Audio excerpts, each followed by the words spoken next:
चित्रलेखा।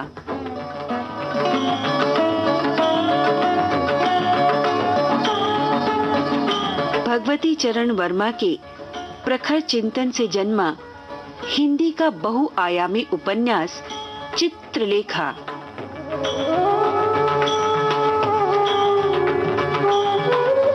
हिंदी के माथे की गौरव बिंदी चित्रलेखा।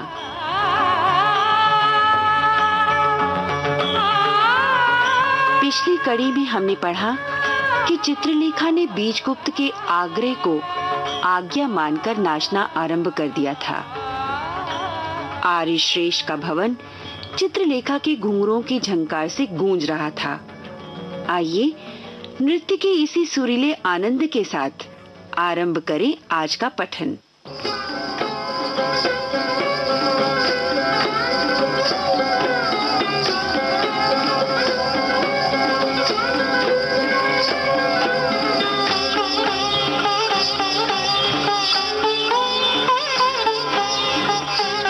सब लोग चित्रलेखा की प्रशंसा कर रहे थे और चित्रलेखा अपना कौशल दिखा रही थी। इसी समय प्रहरी ने योगी कुमारगिरी और उनके शिष्य के आगमन की सूचना दी। मृत्युंजय ने वीणा रख दी। वे कुमारगिरी का स्वागत करने बाहर गए। मृत्युंजय के वीणा रखने के साथ ही चित्रलेखा का नृत्य बंद हो गया। मृत्युंजय कुमारगिरी को भीतर ले आए। कुमारगिरी के साथ विशाल देव भी था। कुमारगिरी के सामने सब लोग खड़े हो गए। उसी समय चित्रलेखा ने बीजगुप्त से कहा, मैं अब जाऊंगी, बहुत अपमान हो चुका मेरा। वो कैसे? मेरी दृष्टि में कला का सर्वोच्च स्थान है। जो मनुष्य कला का अपमान करता है वो मनुष्य नहीं है, पशु है। मृत्युंजय को कुमारगिरी का स्वागत करने के लिए नृत्य को बंद करा देना मेरा अपमान नहीं है तो क्या है? जैसी तुम्हारी इच्छा। सामंत मृत्युंजय, मैं जाने की आज्ञा चाहती हूँ। मृत्युंजय के उत्तर देने के पहले ही कुमारगिरी ने उत्तर दिया, क्या मेरी उपस्थिति तुम्हें अरुचिकर है नर्तकी? नहीं योगी, तुम्हारी उपस्थिति संसार में किसी को अरुचिकर नहीं हो सकती, इतना विश्वास रखो। मेरे यहाँ से जाने का दूसरा कारण है। पर तुमने जाने का अवसर उचित नहीं चुना। तो फिर मैं नहीं जाऊंगी। मृत्युंजय ने वीणा फिर उठाई, पर चित्रलेखा ने नृत्य आरंभ करने से इनकार कर दिया। इस बार यशोधरा ने आगे बढ़कर चित्रलेखा से कहा, बहन, तुम्हारी बात मैंने नहीं टाली थी। इस बार मेरा अनुरोध है कि तुम नृत्य करो और मेरा अनुरोध तुम ना टालोगी, इसका मुझे पूर्ण विश्वास है। चित्रलेखा ने यशोधरा का अनुरोध वास्तव में न टाला। उसने नृत्य आरंभ कर दिया।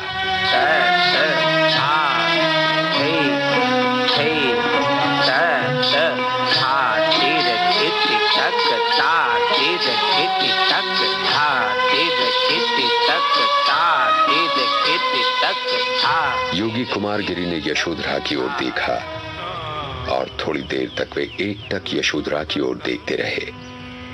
योगी ने चित्रलेखा और यशोधरा की तुलना आरंभ कर दी। दोनों ही उच्च कोटि की सुंदरियां थीं, पर एक में मादकता प्रधान थी और दूसरी में शांति। चित्रलेखा की मादकता भयानक थी, उसका नृत्य उसकी सजीवता की प्रतिमूर्ति, पर साथ ही यशोधरा की शांति अथाह सिंधु की भांति थी, जिसमें पढ़कर मनुष्य अपने आप को भूल जाता है। चित्रलेखा जीवन की हलचल थी, यशोधरा मृत्यु की शांति। कुमारगिरी को अनुभव हुआ मानो वो संसार की ओर आकर्षित हो रहा है। अनुराग की सजीवता विराग की अकर्मण्यता पर विजय पा रही है। नृत्य समाप्त हुआ। मृत्युंजय ने दासी से पूछा, दासी, भोजन में कितना विलंब है? भोजन तैयार है, केवल आज्ञा की देर है। आमंत्रित अतिथि भोजन गृह में जाकर बैठ गए। दासियों ने भोजन परसना आरंभ किया। बीजगुप्त के पास यशोधरा बैठी। चित्रलेखा यशोधरा के पास थी और उसी के पास श्वेतांक। भोजन आरंभ हुआ और पास बैठे हुए अतिथियों में वार्तालाप। यशोधरा पहले कभी बीजगुप्त से न बोली थी। बीजगुप्त ने कहा, देवी, आज पहली बार हमारा पूरा परिचय हुआ है और इस परिचय पर मैं अपने को बधाई देता हूं। मेरा परिचय कोई महत्व की बात नहीं है। भगवान करे ये परिचय घनिष्ठता में परिणित हो और घनिष्ठता जीवन के पवित्र बंधन में। यशोधरा ने कृतज्ञता भरे नेत्रों से चित्रलेखा की ओर देखा। बीजगुप्त ने कौतूहल से, पर श्वेतांक एकटक यशोधरा की ओर देख रहा था। एकाएक यशोधरा की आंखें श्वेतांक से मिल गईं। इस समय तक यशोधरा ने श्वेतांक को न देखा था। अपने भवन में आमंत्रित प्रत्येक व्यक्ति को वो पहचानती थी। श्वेतांक केवल ऐसा व्यक्ति था जिसको वो नहीं जानती थी। यशोधरा ने बीजगुप्त से पूछा, ये नवयुवक कौन है? मेरा सेवक और साथ ही मेरा छोटा भाई। सेवक और छोटा भाई? ये कैसे? यह इस प्रकार कि इस व्यक्ति का नाम श्वेतांक है। यह भी क्षत्रिय नवयुवक है और उच्च कुल का है, पर अभी तक ब्रह्मचारी है और अपने गुरु के साथ रह रहा है। गुरु ने पाप का पता लगाने के लिए इस व्यक्ति को मेरे पास छोड़ दिया है। मेरे द्वारा यह नवयुवक समाज में पदार्पण कर रहा है।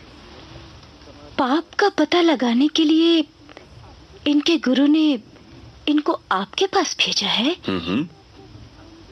क्या वास्तव में आपका स्थान अथवा आपके व्यक्तित्व से संपर्क पाप का पता लगाने का उपयुक्त स्थान है?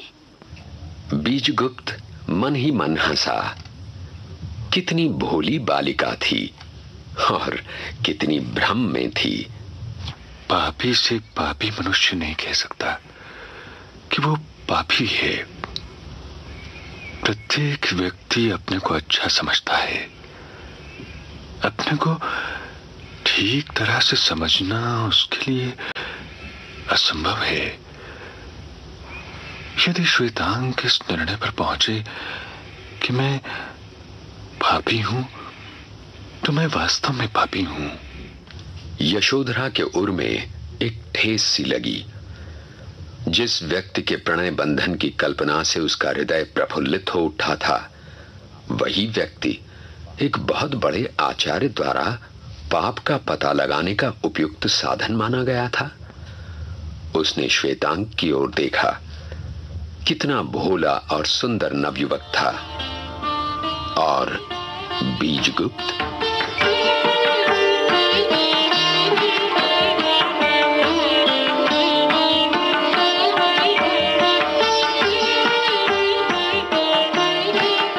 अनावश्यक अतिथियों के चले जाने के बाद नाटक के प्रधान अभिनेता ही रह गए।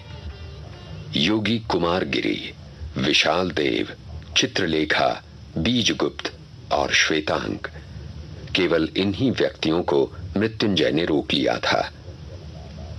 थोड़ी देर तक मौन रहने के बाद मृत्युंजय ने बीजगुप्त का हाथ पकड़ा।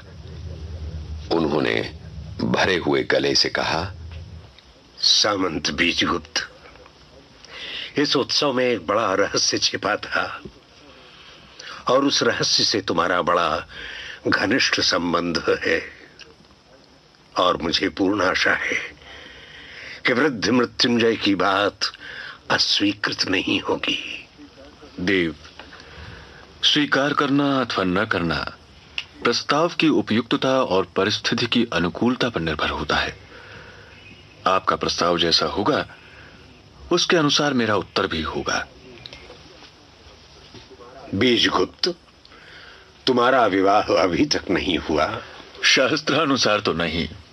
तो क्या शास्त्र के बिना भी विवाह हो सकते हैं? स्त्री और पुरुष के चिरस्थायी संबंध को ही तो विवाह कहते हैं। पर विवाह शब्द समाज द्वारा निर्मित है। शास्त्र स्त्री और पुरुष के संबंध को पवित्र बनाकर समाज में मान्य करा देता है। बीजगुप्त, तुम अर्ध सत्य की शरण ले रहे हो। योगीराज, सत्य आधा नहीं होता, वो पूर्ण होता है।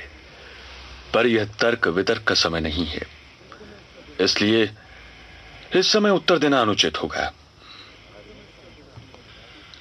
आर्य मृत्युंजय, मैंने कहा था कि मेरा विवाह शास्त्रानुसार नहीं हुआ है। इसको स्पष्ट कर देना आवश्यक होगा। लोक की दृष्टि में मैं अविवाहित हूं, पर मैं वास्तव में विवाहित हूं। चित्रलेखा मेरी पत्नी है। यद्यपि चित्रलेखा का पाणी ग्रहण मैंने शास्त्रानुसार नहीं किया है और समाज के नियमों के अनुसार कर भी नहीं सकता हूं, फिर भी मेरा और चित्रलेखा का संबंध पति और पत्नी का सा है।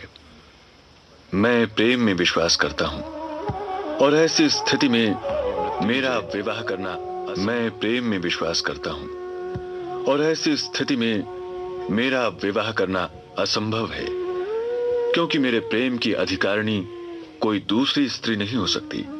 बीजगुप्त, तुम्हारा कहना संभव है, उचित हो, पर जिस समय लोग तुमको अविवाहित कहता है उस समय तुम अविवाहित हो।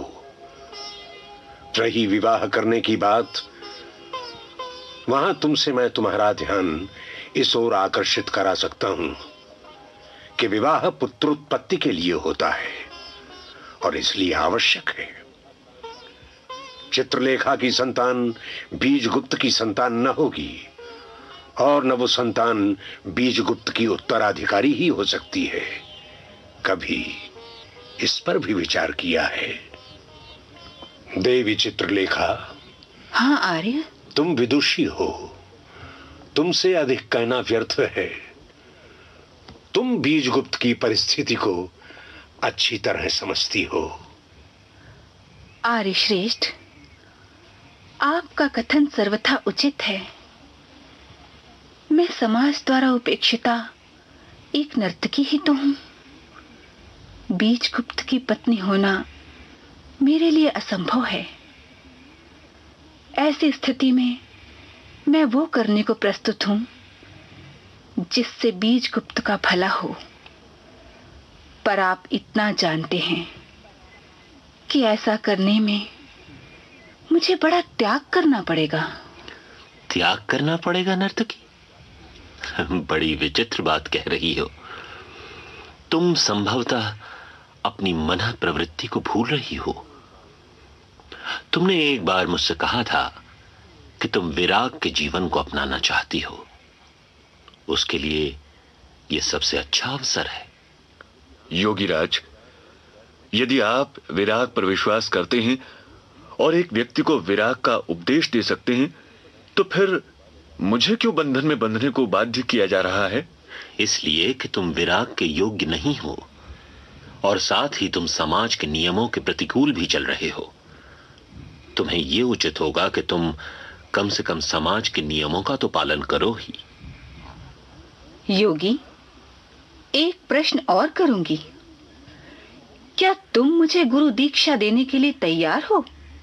यदि हां, तो फिर इसी समय मैं तुम्हारी शिष्या हुई। कुमारगिरी के नेत्र स्वयं ही विशाल देव की ओर घूम पड़े। विशाल देव उस समय अपने गुरु की ओर देख रहा था। थोड़ी देर तक कुमारगिरी कुछ सोचते रहे। नर्तकी चित्रलेखा, तुम्हें दीक्षा देना मेरे लिए असंभव है। मुख से कह देना सरल होता है, करना बड़ा कठिन कार्य है। योगी, तुम्हारे लिए विराग चाहे जितना सरल हो, पर मेरे लिए कठिन है। अकेली विराग के क्षेत्र में विचरना मेरे लिए असंभव सा है। अभी तक अनुराग के क्षेत्र में हूं और संसार भले ही उस क्षेत्र को पवित्र न माने, पर ईश्वर के आगे और मेरे आगे वो क्षेत्र पवित्र है। उससे बाहर निकलने के अर्थ होते हैं दूषित क्षेत्र में पदार्पण करना, और व्यर्थ पाप करने के लिए मैं प्रस्तुत नहीं हूं। बात बनी और बिगड़ गई। मृत्युंजय ने इसका अनुभव किया। बात बिगड़ी और बन गई। बीजगुप्त ने इसका अनुभव किया। कुमारगिरी चित्रलेखा को जानता था और चित्रलेखा कुमारगिरी को। श्वेतांक और विशाल देव दोनों ही इस बातचीत के गूढ़ महत्व को समझ रहे थे। एक यशोधरा ही ऐसी थी जो न कुछ अनुभव करती थी, न कुछ जानती थी और न कुछ समझती थी। उसने मृत्युंजय से कहा, पिताजी, रात्रि अधिक बीत गई है। वृद्ध मृत्युंजय ने अपनी पुत्री की ओर देखा और फिर चित्रलेखा की ओर। दोनों में कितना भेद था। एक देवी थी, दूसरी दानवी। एक शांति थी, दूसरी उन्माद। और बीजगुप्त परिस्थिति चक्र का एक अभागा शिकार, पर साथ ही मनुष्यता से पूर्ण मनुष्य। मृत्युंजय ने चित्रलेखा से कहा, देवी चित्रलेखा, तुम्हारे क्षेत्र को अपवित्र कौन कहता है? जो कुछ तुम कर रही हो वह अपनी मन प्रवृत्ति के अनुसार, और मैं ये भी मानता हूं कि तुम्हारा सारा व्यवहार प्रेम का है। प्रेम के क्षेत्र में अपवित्रता का कोई स्थान नहीं है। पर देवी, क्या वह मनुष्य जिससे तुम प्रेम करती हो यदि ठीक मार्ग पर न हो तो उसको ठीक मार्ग पर लाना तुम्हारा कर्तव्य नहीं है? प्रेम में त्याग की आवश्यकता होती है, और बीजगुप्त के लिए जो त्याग तुम करोगी वो महान होगा। आर्य श्रेष्ठ, चित्रलेखा से यह कहना व्यर्थ है। बनने और बिगड़ने का उत्तरदायित्व मुझ पर है। चित्रलेखा न मुझे बना सकती है और न बिगाड़ सकती है, और मैं अपने लिए यह कह सकता हूं कि मेरा और चित्रलेखा का संबंध अमर है। आर्य मृत्युंजय, आप जो कह रहे हैं वो ठीक हो या ना हो, पर मुझे ये करना होगा, और ये करना होगा अपने लिए नहीं, वरन बीजगुप्त के लिए। इतना विश्वास रखिए। और आर्यश्रेष्ठ, आपकी कन्या के लिए बीजगुप्त अच्छा वर है। ये विवाह सबसे सुंदर होगा। बीजगुप्त, तुम्हें यशोधरा जैसी पत्नी मिलना असंभव है। आज से तुम्हारा और यशोधरा का संबंध पक्का हो गया। अच्छा आर्यश्रेष्ठ, अब मुझे विदा दीजिए। इतना कहकर बीजगुप्त मृत्युंजय के भवन से बाहर चला गया। चित्रलेखा उठ खड़ी हुई। आर्यश्रेष्ठ, आप बीजगुप्त के कथन का बुरा ना मानिएगा। आवेश में आकर मनुष्य भले और बुरे का ज्ञान खो बैठता है। उस समय यदि कोई दूसरा व्यक्ति उस पर अपनी धारणा बना ले तो अनुचित है। मैं आपको इतना विश्वास दिलाती हूं कि बीजगुप्त का और आपकी कन्या का संबंध बहुत श्रेष्ठ होगा, और इस संबंध का होना आवश्यक भी है। श्वेतांक के साथ चित्रलेखा भी बीजगुप्त के पीछे पीछे चल दी। इन लोगों के चले जाने के बाद मृत्युंजय को परिस्थिति का पूर्ण ज्ञान हुआ। उन्होंने कुछ देर तक मौन रहकर कुमारगिरी से कहा, योगीराज, मेरी समझ में कुछ नहीं आया, पर इस बातचीत से इस निष्कर्ष पर पहुंच सका हूं कि इस नर्तकी का बीजगुप्त पर बहुत बड़ा प्रभाव है। ये अनुमान उचित है। और साथ ही नर्तकी चित्रलेखा का हृदय बहुत स्वच्छ है। इस पर कुमारगिरी मौन ही रहे। उनकी आंखें न जाने क्यों आप ही आप विशाल देव की ओर उठ गईं। विशाल देव मन ही मन मुस्कुराया। जोगीराज, क्या बीजगुप्त पर अधिक दबाव डालना उचित होगा? चित्रलेखा कह गई है और जो कुछ वो कह गई है उसे पूरा करेगी, इतना विश्वास है। फिर भी अब ये इच्छा होती है कि बीजगुप्त को छोड़ ही दिया जाए, क्योंकि चित्रलेखा के मन को इससे आघात पहुंचेगा। चित्रलेखा के मन को आघात पहुंचेगा, इस पर मैं विश्वास नहीं कर सकता। बहुत संभव है कि चित्रलेखा स्वयं ही बीजगुप्त को छोड़ देने पर प्रस्तुत हो, और ऐसी अवस्था में बीजगुप्त का जीवन संभल जाएगा। मैं तो यहां तक कहूंगा कि चित्रलेखा से बीजगुप्त का संबंध टूटना ही उचित है। मृत्युंजय, यशोधरा के लिए बीजगुप्त से अच्छा वर तुमको न मिल सकेगा। जीवन में ये न जाने कितनी बार प्रेम की व्याख्या की थी, और प्रत्येक बार उसने अनुभव किया था कि उसका पिछला निर्णय गलत था। सबसे प्रथम प्रेम चित्रलेखा के लिए ईश्वरीय था। उसने अपने पति से प्रेम किया था। उस प्रेम में पवित्रता थी, पति के प्रति निसीम भक्ति थी। पति से प्रेम में चित्रलेखा ने अपने अस्तित्व को पति के अस्तित्व में मिला दिया था। नहीं, उसने अपना अस्तित्व ही मिटा दिया था। वो हंसती थी पति को प्रसन्न करने के लिए, वो बोलती थी पति को प्रसन्न करने के लिए, यहां तक कि उसका अस्तित्व था केवल अपने पति के लिए। उसके जीवन का प्रत्येक पल उसके पति को समर्पित था। पति उसका विश्व था, परमेश्वर था और अस्तित्व था, और पति के प्रेम में उसे कितना सुख था। पति से प्रेम उसके आत्म बलिदान की पराकाष्ठा थी, और आत्म बलिदान में कितना सुख होता है यह आत्म बलिदान करने वाला ही जानता है।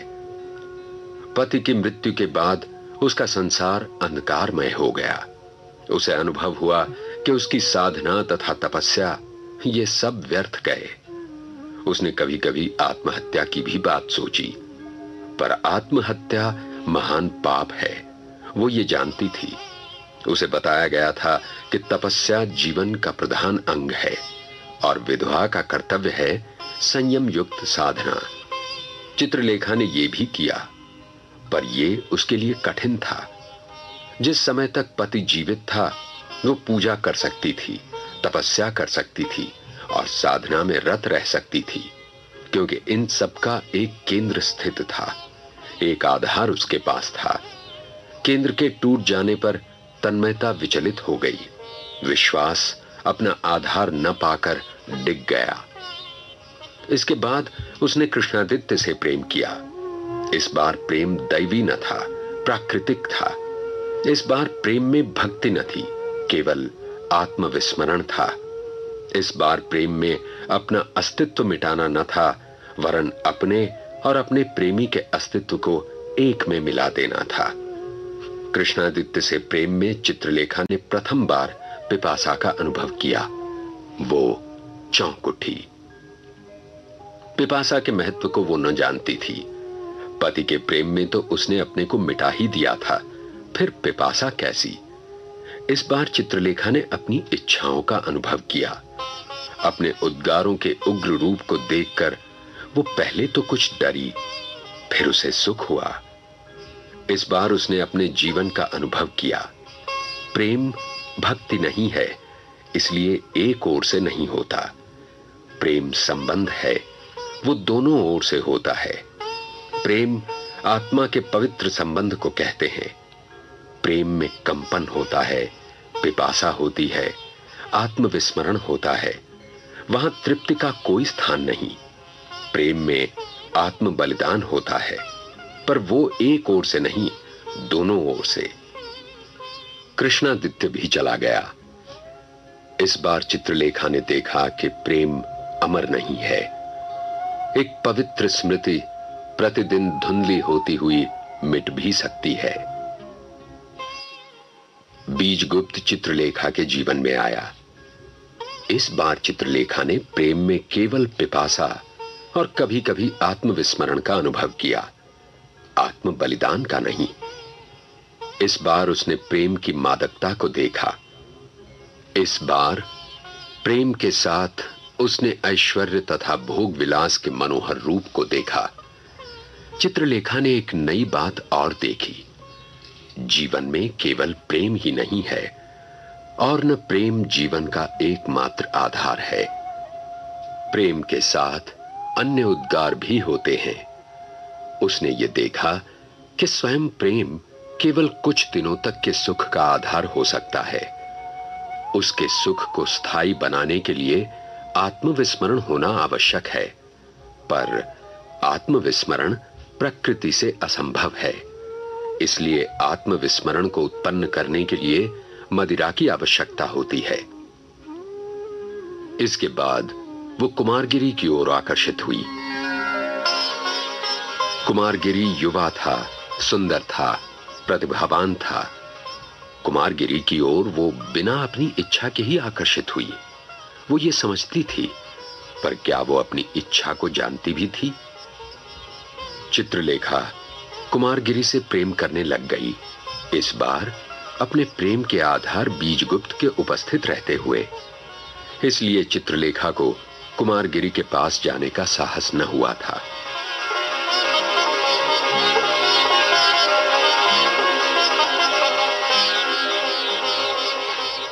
पर मृत्युंजय के भवन के उत्सव की बात ने उसे साहस दिया।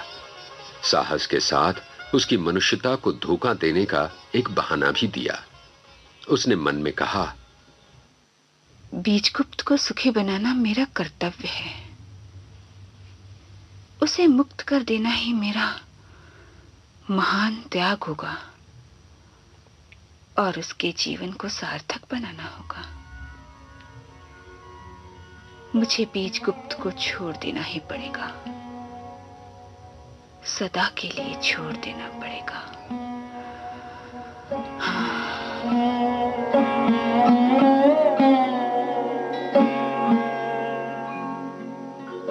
उस रात चित्रलेखा सो नहीं सकी। वो इन्हीं बातों पर विचार करती रही। प्रातःकाल उसकी आंख लग गई। वो देर से सोकर उठी। उस समय मध्याह्न हो गया था। उसने दासी से पूछा, बीजगुप्त के यहां से तो कोई समाचार नहीं आया? नहीं देवी। चित्रलेखा ने स्नान किया। भोजन करने से उसने इनकार कर दिया। रथ लाए जाने की आज्ञा देकर वो वस्त्रागार में गई। उसने अपने सारे आभूषण उतार दिए। एक केसरिया रंग की रेशमी साड़ी निकालकर उसने पहन ली। अपने केश उसने उस दिन नहीं बांधे। रथ उस समय तक द्वार पर आ गया था। चित्रलेखा ने बीजगुप्त को एक पत्र लिखा। दासी को उसने आज्ञा दी कि वो संध्या समय तक न लौटे तो वो पत्र बीजगुप्त को दे दिया जाए। इसके बाद उसने घर का भार अपनी एक विश्वस्त दासी को सौंपा। वो दासी आश्चर्य में थी। चित्रलेखा ने केवल इतना ही कहा, आश्चर्य न कर सुनैना, मैं कुछ दिनों के लिए इस वैभव को छोड़ रही हूं। जब तक मैं न लौटूं तब तक यहां की स्वामिनी तुम हो।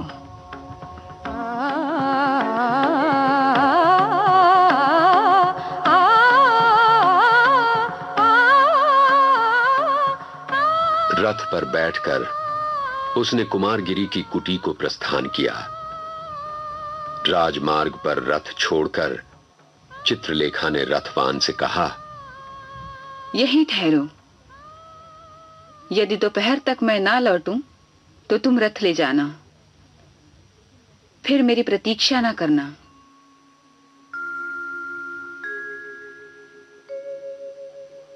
जिस समय चित्रलेखा कुमारगिरी की कुटी में पहुंची, कुमारगिरी ध्यानावस्थित बैठे थे। चित्रलेखा वहीं बैठ गई। प्रायः एक पहर बाद कुमारगिरी ने अपनी समाधि तोड़ी। उसने आंखें खोली तो देखा चित्रलेखा सामने बैठी हुई थी। चित्रलेखा के नेत्र बंद थे, वो कुछ सोच रही थी। उसके शरीर पर केवल एक वस्त्र था। कुमारगिरी ने अभी तक चित्रलेखा का उतावला तथा ऐश्वर्य में उन्मत्त सौंदर्य ही देखा था। इस बार उसने शांत और तेज से भरी हुई चित्रलेखा को देखा। चित्रलेखा के पीले तथा कृश मुख पर शांति की आभा ने उसकी लोलुपता को ढक लिया था। मंत्रमुग्ध सा कुमारगिरी चित्रलेखा की सुंदरता को निरख रहा था। कुमारगिरी ने धीरे से कहा, नर्तकी, गुरुदेव की समाधि समाप्त हो गई? हां, पर नर्तकी चित्रलेखा, तुम यहां किस लिए आई? गुरुदेव से दीक्षा लेने। चित्रलेखा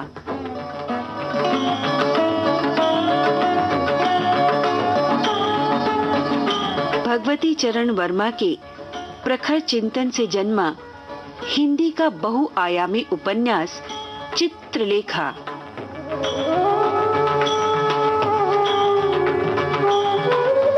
हिंदी के माथे की गौरव बिंदी चित्रलेखा।